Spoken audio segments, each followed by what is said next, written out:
25 March রাতে crackdown চলছে ঢাকায়। তাজউদ্দিন আহমেদ কাগজ কলম আর একটা টেপ রেকর্ডার নিয়ে শেখ মুজিবের বাড়িতে গেছে যে মুজিব ভাই আমাদের তো একটা কিছু বলতে হবে, জাতিকে একটা ঘোষণা দিতে হবে, আপনি অ্যাটলিস্ট কিছু একটা রেকর্ড করে দেন, কারণ আমরা তো এরপরে পলাতক হয়ে যাব, ক্র্যাকডাউন যখন শুরু হবে আমাদের তো পালাইতে হবে, কে কোথায় যাব আপনাকে খুঁজে পাবো না, অ্যাটলিস্ট একটা রেকর্ডের বক্তব্য দেন। শেখ মুজিব অস্বীকার করেছে।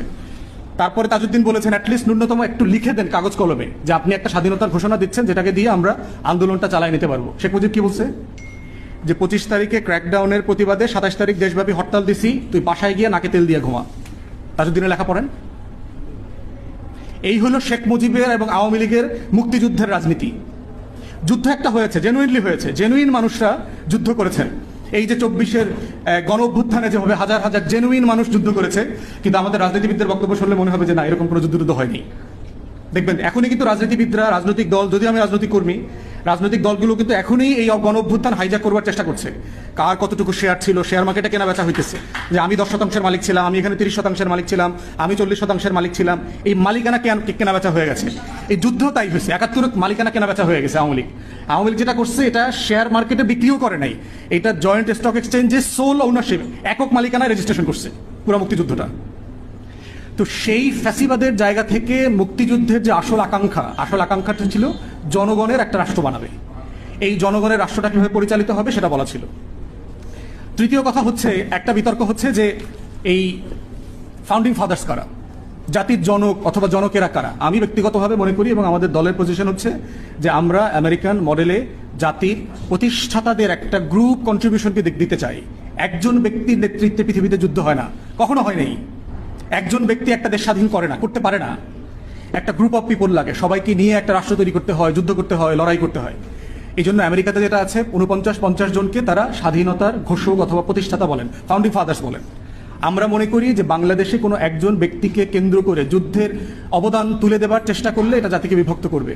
আমরা মাওলানা ভাসানী, তারপরে শেরেবাংলা একে ফজলুল হক, হোসেন শহীদ সরওয়ার্দী, শেখ মুজিবুর রহমান, জিয়াউর রহমান, তারপর হচ্ছে জেনারেল ওসমানী, এই সবগুলো মানুষের অবদানকে স্বীকার করতে চাই। কারণ একটা বাংলাদেশের লড়াইয়ের ইতিহাসে অসংখ্য মানুষ অসংখ্যভাবে অবদান রাখেন এবং এই সংখ্যাটা বাড়তে পারে। এই সংখ্যাটা মানে কমায় দিতে হবে, শর্টকাট করতে হবে, দরকার নাই, কাউকে বাদ দেওয়ার দরকার নাই। যার ন্যূনতম যেখানে যতটুকু অবদান আছে, প্রত্যেকের অবদানটাকেই আমরা মনে করি যে আমাদের স্বাধীনতার আন্দোলনের লড়াইয়ের একটা অবদান। অত ফাউন্ডিং ফাদার্সে সবার নাম ইনক্লুড করতে হবে। রব ভাই ছবির কথা বলছেন, ছবি ফালাই দিতে হবে। রাষ্ট্র কোনো ছবির পূজারি হতে পারবে না, রাষ্ট্র পূজা করবে জনগণের। রাষ্ট্র কোনো ছবিতে কাউকে টানানোর দরকার নাই। পৃথিবীর বহু দেশে কোনো ছবি টানানো হয় না, তাতে রাষ্ট্রের কিছু যায় আসে না। অতএব আপনি এখন টানাবেন, এরপর আওয়ামী লীগ আইসা ওইটা আবার ফেলে আবার শেখ মুজিবরে হাসিনারে ওইখানে বসাবে, এরপর আরেক দল আসবে, সে আইসা আবার তারে বসাবে। এই ছবি টানা নেওয়া, ভাঙ্গাচুরা ফালায় দেন, পুরোটা ফালায় দেন। কারো ছবি টানানো যাবে না। কোনো রাজনৈতিক দলের নেতা কর্মীদের মূর্তি বানানো, এইখানে সেখানে মুরাল বানানো, কিন্তু কিছু হবে না। এবং এইটা করে দিতে হবে, জীবিত অবস্থায় কোনো রাজনৈতিক নেতার নামে বাংলাদেশে কোনো প্রতিষ্ঠান হতে পারবে না, কোনো প্রতিষ্ঠান হতে পারবে না। মইরা গেলে যদি তারপরে মানুষজন মনে করে যে না, লোকটা ভালো ছিল, একটা স্কুল বানাই, একটা কলেজের নাম দেই, সেটা হতে পারে। তাহলে এই ব্যক্তি পূজা থেকে আমাদের রাজনীতিকে বের করে নিয়ে আসতে হবে। এই রাজনীতি নষ্ট হওয়ার একটা বড় জায়গা হচ্ছে ব্যক্তি পূজা। আমরা ব্যক্তির অবদান স্মরণ করব, কিন্তু ব্যক্তিকে পূজা করব না। কোনো ব্যক্তির পূজা করা যাবে না। সব ব্যক্তির অবদানকে নিয়ে সামনের বাংলাদেশটাকে এগিয়ে নিয়ে যেতে হবে। এরপরে আরেকটা বিতর্ক হচ্ছে যে রাষ্ট্রের সংবিধান নিয়ে আমরা লম্বা কথা বলেছি। আমি মনে করি পার্সোনালি এই সংবিধানটা একটা বাজে সংবিধান হয়েছে। এই সংবিধানটা আমাদেরকে বিভক্ত করেছে, 72-এর সংবিধান। এই সংবিধানটা মুক্তিযুদ্ধের আকাঙ্ক্ষাকে প্রতিষ্ঠিত করে নাই। আরেকটা এক্সাম্পল দেই, এই যে বাঙালি জাতীয়তাবাদ চাপিয়ে দেওয়া হলো, পাহাড়ে কি সমস্যা হলো দেখেন। চাকমারা কিন্তু তখন এসে দেখা করেছে শেখ মুজিবের সাথে যে আমরা তো যুদ্ধ করেছি, আমরা তো বাঙালি ছিলাম না, তাহলে আপনি এই সংবিধানে আমাদের সবাইকে বাঙালি বানাই দিলেন। তখন শেখ মুজিব বলছে যে তোমরা বাঙালি হয়ে গেলেই তো পারো। এখন ধরেন আমরা অনেকে মুসলমান না, এখানে আমাদেরকে যদি বাংলাদেশ রাষ্ট্রের পক্ষ থেকে এসে বলে যে ভাই তুমি হিন্দু হয়ে যাও, তাহলে দুর্গাপূজায় কোনো ঝামেলা হবে না, আর কোনো বোমা টোমা ফুটবে না। বিষয়টা কেমন হবে? অথবা বাংলাদেশের সংখ্যালঘুদের অধিকারের প্রশ্ন যখন তারা আলাপ করবে, আপনি 8-9% সংখ্যালঘুকে বললেন ভাই মুসলমান হয়ে গেলেই তো পারো, তাহলে ঝামেলা থাকে না। এইটা একজন ব্যক্তির জন্য খুবই অসম্মানজনক কথা, একজন নাগরিকের জন্য। অতএব সেই জায়গাটাতে আমাদেরকে মাথায় রাখতে হবে, কোনো রাষ্ট্রে, কোনো জাতিসত্তার সে যে পরিচয়ে পরিচিত হতে চায়, তাকে সেই পরিচয়ে পরিচিত হইতে দিতে হবে, এটা তার অধিকার। সে যদি বাঙালি পরিচয় দিতে চায় সে বাঙালি, সে যদি বিহারি পরিচয় দিতে চায় সে বিহারি, সে যদি রোহিঙ্গা পরিচয় দিতে চায় সে রোহিঙ্গা, সে যদি সাঁওতাল, মারিন্ডি, মারমা, চাকমা, খাসিয়া পরিচয় দিতে চায় সেটা। অতএব আল্লাহ যাকে যেভাবে বানাইছেন, যে যে পরিচয়ে কমফোর্টেবল আরামবোধ করেন, তাকে সে পরিচয় দেওয়ার অধিকার দিতে হবে। এটা করে কি করেছে শেখ মুজিব এবং আওয়ামী লীগের প্রথম সরকার? বাংলাদেশের সশস্ত্র যুদ্ধের প্ররোচনা তৈরি করে দিয়েছে।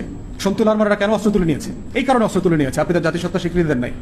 যেই যুদ্ধ আমাদের 20, 25, 30 বছর ধরে রাষ্ট্রকে চালাতে হয়েছে, এই যুদ্ধের সাথে ভারত ইনভলভ হয়েছে, বিদেশি শত্রুরা যোগ হয়েছে, এখানে অস্ত্র দিচ্ছে, ট্রেনিং দিয়েছে, রাষ্ট্রকে অস্থিতিশীল করে দিয়েছে। এরপরে দেখেন 72-এর সংবিধানে কি করেছে? গণতন্ত্র রেখেছে, আবার সমাজতন্ত্র রেখেছে। গণতন্ত্র সমাজতন্ত্রের সমস্যাটা কোথায় দেখেন? শেখ মুজিব একদিন প্রধানমন্ত্রী থাকে, একদিন প্রেসিডেন্ট হয়, একদিন জাতীয় দল করে, একদিন বাকশাল করে, বাকশালের আবার সভাপতি হয়। তো এই গণতন্ত্র আর সমাজতন্ত্র দুটো জিনিস একসাথে ধারণ করার বিষয় না তো। এখানে গণতন্ত্র পুঁজিবাদী সরকার ব্যবস্থাকে প্রমোট করে।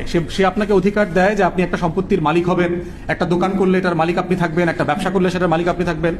আর সমাজতন্ত্র বলছে যে রাষ্ট্রের অধিকার আছে যে কোনো সম্পত্তি যে কোনো সময় জাতীয়করণ করে ফেলার। তাহলে ব্যক্তির মালিকানার সম্পত্তি আবার সরকারের জাতীয়করণ করার অধিকার, দুইটা কন্ট্রাডিক্টরি জায়গা। এই দুইটা জায়গা একসাথে থাকতে পারে না। তাই রাষ্ট্র কাঠামোতে এখন আমাদের মৌলিক জায়গা হচ্ছে যে আমরা একটা ছোট্ট সংবিধান চাই, সবার অধিকারের সংবিধান চাই, সাদামাটা ভাষায় 5-7 পৃষ্ঠার একটা সংবিধান, যেখানে মুক্তিযুদ্ধের ঘোষণাপত্র এবং 24-এর গণ অভ্যুত্থানের যে স্পাইরেশন,